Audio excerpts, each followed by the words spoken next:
There are 4 Bible verses that represent my childhood and the development of the passions that I have as of today.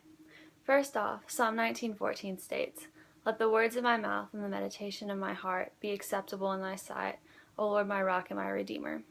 I memorized this verse when I was about 7 years old in Sunday school, and I thought it was pretty awesome because I knew a verse that wasn't super popular, and I could recite it anytime I wanted to. As I began to explore my faith in a more realistic sense throughout high school, I realized how difficult this verse is actually to live by.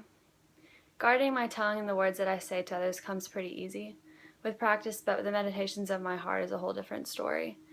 What I feed my brain in turn affects what my heart is thinking, and others may not see it, but I know that my Father does at all times. During the end of my senior year of high school, I was struggling a lot to find the truth. I grew up hearing the Bible stories in church, and I believed that they happened. But my love for God was not a relationship. It was more of a label. During this time, a lot of things were up in the air, including where I would attend college, things like that. In those times of uncertainty, God was working in the background, and I didn't even know it.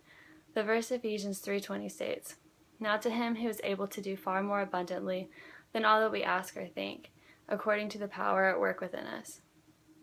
I heard this verse once. Things were falling into place for me, but completely out of my hands, and I was just in awe of the way that God was handling things in my life, even when I didn't realize that He was. Definitely in the waiting. My high school required us to complete a senior project, and I decided to start a nonprofit business that helped to provide safe drinking water sources. The verse Revelations 22:17 says, "The Spirit and the bride say, 'Come,' and let the one who hears say, 'Come,' and let the one who is thirsty come. Let the one who desires take the water of life without price." Ever since working on that project, I've loved the ministry of providing safe water, as far as drinking it, along with the gospel. I've learned about organizations that agree to provide the water sources to communities if they accept to hearing the gospel. In reality, what good does it do to prolong the lives of these people if, in future sense, their souls do not live forever and they don't go to heaven? Providing safe water is such a simple way to relate to people that cannot access it as easily as you and I do. So after high school, things fell into the right places, and I ended up at North Greenville University. During my second semester of college, I learned about the Club Tikva that raises awareness for human trafficking on campus.